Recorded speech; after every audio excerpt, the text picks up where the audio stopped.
जी अस्सलाम वालेकुम। ये हमारा स्केलर एंड वेक्टर्स के ऊपर अब ये चौथी वीडियो है। अभी तक हमने कवर कर लिया है कि what is mean bye scalar and what is mean bye vectors. फिर हमने ये देखा था कि हम वेक्टर्स को उसकी रेजोल्यूशन के अंदर कैसे ब्रेक कर सकते हैं। एक्स और वाई एक्सिस के अंदर हमने वेक्टर्स को कैसे ब्रेक करना है, एंगल किस तरीके से कैलकुलेट करना है, ये सारी चीजें अभी तक हमने कवर कर ली है। अब जो हमारा नेक्स्ट टॉपिक है वो है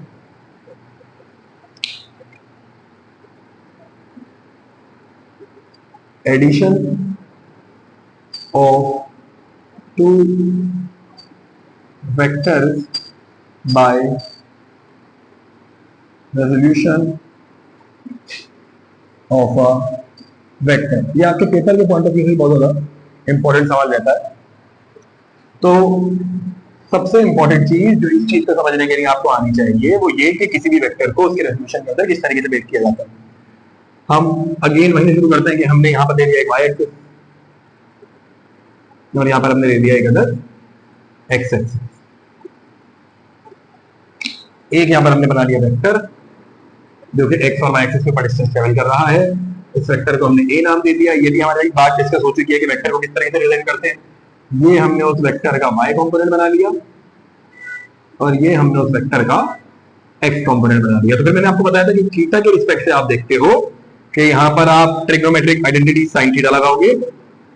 तो याद रखिए कि साइन थीटा होता है परपेंडिकुलर अपॉन हाइपोटेन्यूस। ये सारी बातें हमारी लास्ट वीडियो में डिस्कस हो चुकी है।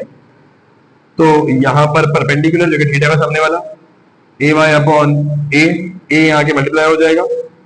ए sine theta equals to A y equals to A sine theta.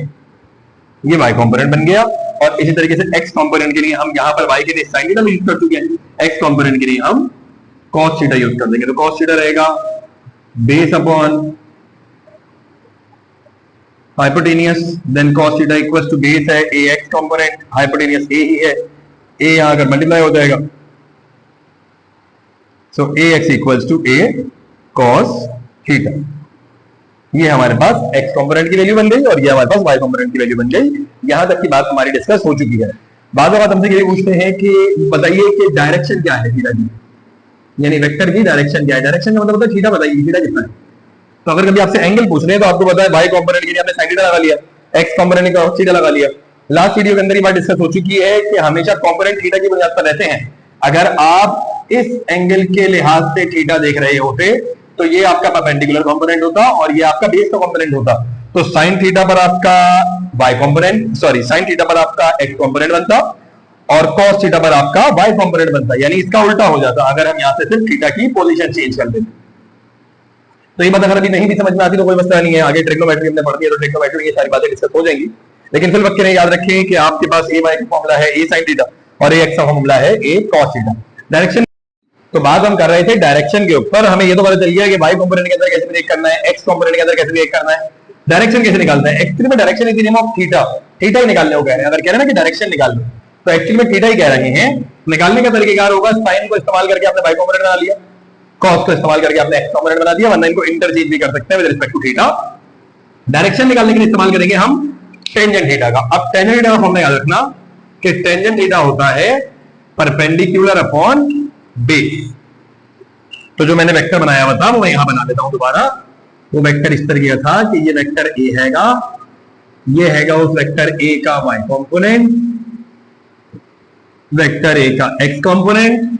तो अब टेंजेंट थीटा निकालने का तरीकेकार ये है, टेंजेंट थीटा निकालने के लिए आप परपेंडिकुलर को रखिए और एंगल आप देख रहे थे ये वाला, यहां से आप थीटा देख रहे थे तो आप परपेंडिकुलर में देखेंगे थीटा के सामने वाला ए वाई कंपोनेंट और बेस में आ गया ए एक्स कंपोनेंट। तो ये आ गया ए एक्स कंपोनेंट, फिर आ गया ए वाई कंपोनेंट। ए वाई कंपोनेंट को जब आप ए एक्स कंपोनेंट से डिवाइड करते हैं तो वैल्यू निकल कर आती है टेंजेंट थीटा की। लेकिन आपने एक्चुअली डायरेक्शन में निकालना है थीटा। जब भी बोले डायरेक्शन मालूम करो तो मतलब है थीटा निकालो। तो थीटा निकालने के लिए टेंजेंट में जाकर क्या हो जाएगा, टेंजेंट में जाकर हो जाएगा tangent inverse divided by A Y upon A X. यानी वेक्टर के वाई कंपोनेंट को वेक्टर के एक्स कंपोनेंट से डिवाइड करो, उसका टेंजेंट इनवर्स कैलकुलेट कर लो, आपके पास डायरेक्शन निकलकर आ जाएगी। अब ये बहुत सारी बातें हैं जो कि हम लास्ट वीडियो के अंदर डिस्कस कर चुके थे कि वाई कंपोनेंट कैसे निकलता है, एक्स कंपोनेंट कैसे निकलता है। तो हम चल रहे हैं इससे आगे। एक्चुअली हमने पढ़ना है addition of two vector by resolution of vectors ना। लेकिन addition of two vector by resolution of vector को पढ़ने से पहले एक बात लाजमी है कि आपको इसका पता होना चाहिए। What is mean by this? Head to tail rule. बहुत सिंपल रूल है, विदाउट वेस्टिंग टाइम सिर्फ इतनी सी बात समझ लो, एक वेक्टर को दूसरे वेक्टर की टेल से जोड़ देने का नाम है head to tail rule. This is also matter of vector addition. ये भी एक वेक्टर एडिशन का ही मेथड है आपके पास। इससे भी आप वेक्टर को ऐड ही करते हो। मान लो कि आपके पास ये आ गया वाई एक्सेस, ये आ गया एक्स एक्सेस, एक वेक्टर है ऐसा, एक वेक्टर है ऐसा, ये है ए वेक्टर, ये है बी वेक्टर। पहले वेक्टर के हेड से दूसरे वेक्टर की टेल जुड़ी हुई है। आपने एक और ऐसा वेक्टर बनाया जो कि पहले वाले की टेल को दूसरे वाले के हेड से जोड़े। ये आपने एक और वेक्टर बना दिया। इस वेक्टर को आप कह दो वेक्टर आर। आर मतलब resultant vector. Vector are resultant vector. ये रिजल्टेंट वेक्टर जो होता है ये वेक्टर ए और वेक्टर बी के सम के बराबर होता है। वेक्टर ए और वेक्टर बी के सम के बराबर होता है। यानी अब इसको डायरेक्ट ऐड करोगे, ऐसे ऐड करो तो बात एक ही है। समझ लो नेट एडिशन है आपकी। ऐड करने के बाद आपको तकरीबन आंसर जो है वो सेम ही मिलेगा।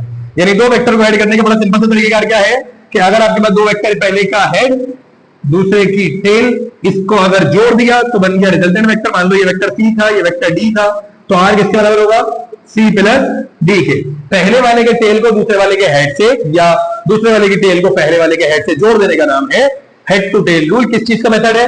वेक्टर एडिशन का मेथड है। सही। अगर दो वेक्टर के हेड को टेल से जोड़ दिया तो उन दोनों वेक्टर का सम रिजल्टेंट वेक्टर के बराबर होगा। ये हेड टू टेल रूल बड़ा सिंपल सा मेथड है। इतनी बात आपको समझ में आ गई होगी। तो एक्चुअली तो हमारा टारगेट है addition of two vector by resolution of vector. इसको बनने के लिए इसका समझ में आया हुआ होना बहुत जरूरी है। तो याद रखिएगा रिजल्टेंट वेक्टर हम कैसे बनाते हैं? पहले वेक्टर की हेड को दूसरे वेक्टर की टेल से जोड़कर। अब ये देख लें, आपके पास अब जो एक्चुअली मेथड है इसमें आप करने के वाले हैं, आप दो वेक्टर को ऐड करने वाले हैं by the resolution of vector. Resolution of vector का मतलब याद रखना, breaking of vector into its x and y component. सही। So to add two vectors by resolution of a vector, let's consider vectors of velocity v1 and v2। मान लीजिए कि दो हमारे पास वेलोसिटी के कंपोनेंट हैं v1 और v2। किस तरीके से है ये v1 और v2? ये मेरे पास है वेलोसिटी का v1 कंपोनेंट और ये है मेरे पास वेलोसिटी का v2 कंपोनेंट। सही है। अब एक बात तो आपको पता है, इस v1 को यहां से हटा देते हैं, v1 कंपोनेंट और v2 कंपोनेंट। अभी मैंने आपको बताया था कि अगर पहले वाले की है दूसरे वाले की टेल से जुड़ा हुआ हो तो एक ऐसा वेक्टर बनाना, ये इनका क्या बनेगा? Resultant vector. ये क्या बनेगा इनका?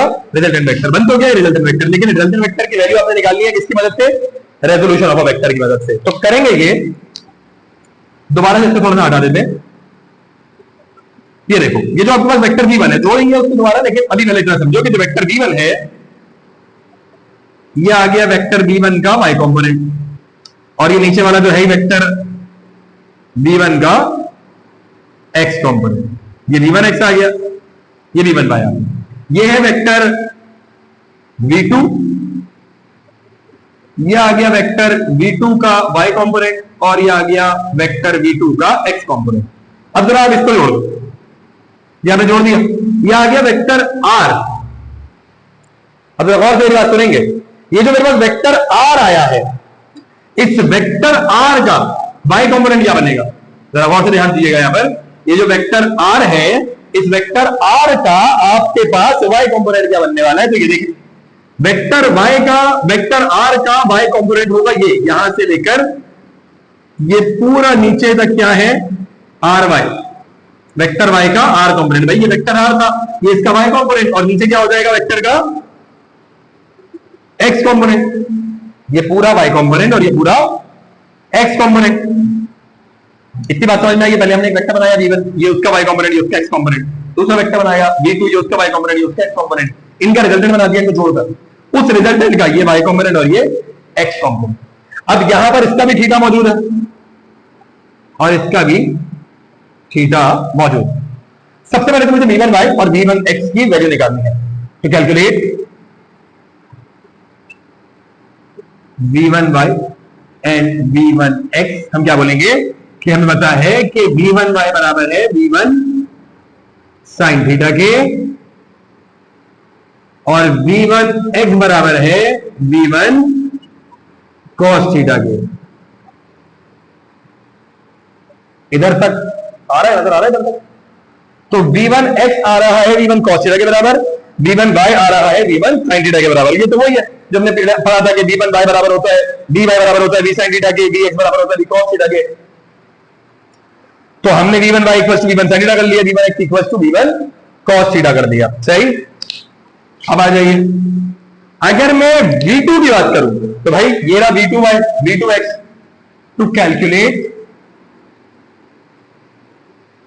v2y एंड v2x क्या करेंगे? हम वही करेंगे कि भाई ये v2y हैगा, किसके बराबर होगा? v2y v2 sin थीटा के, और v2x किसके बराबर होगा? v2 cos थीटा के। तो देखो v1y भी आ गया, v1x भी आ गया, v2y भी आ गया, v2x भी आ गया। अब जरा यार और जैसे देखो तो ये जो हमारे पास ry है, रिजल्टेंट वेक्टर r का जो y कंपोनेंट है वो इस r1y और r2y के सम के बराबर है। देखो यहां से लेकर यहां तक का डिस्टेंस r2y, ये वाला डिस्टेंस जो है ये r1y, तो r1y को r2y से ऐड करोगे पूरा ry आ जाएगा।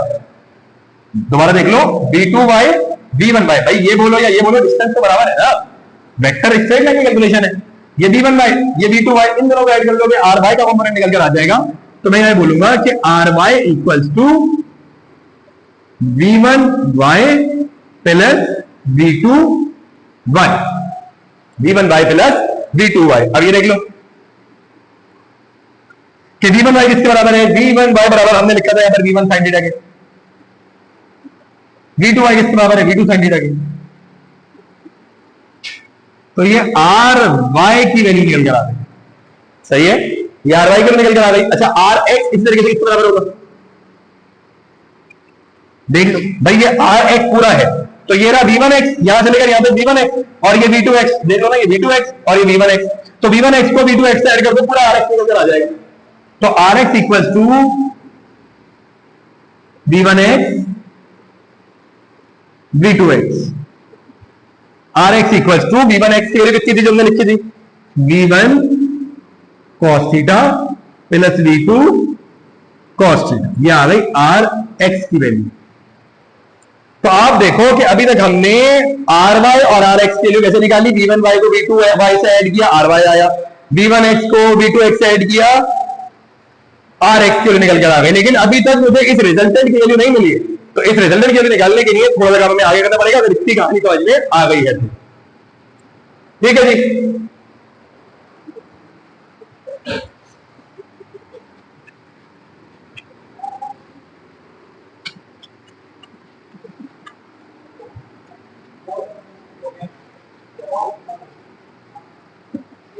ठीक, अब देख लो इस तरह चलते यहां तक की कहानी समझ में आ गई होगी। पीछे करके वीडियो को जो है बाकी सारी कहानी कॉपी कर लेना। अब मुझे आर निकालना है, रिजल्टेंट वेक्टर मैं अपना यहां तुम्हारा बना रहा हूं। क्या बना हुआ था एक्चुअली में इस तरीके से v1y v1 v2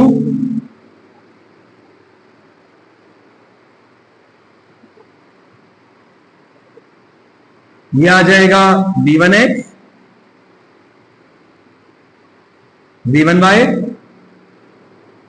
v2y v2x, ये आ गया था r। आप कर रहे थे r की कैलकुलेशन, ये यहां से लेकर यहां तक था ry और ये था पूरा rx।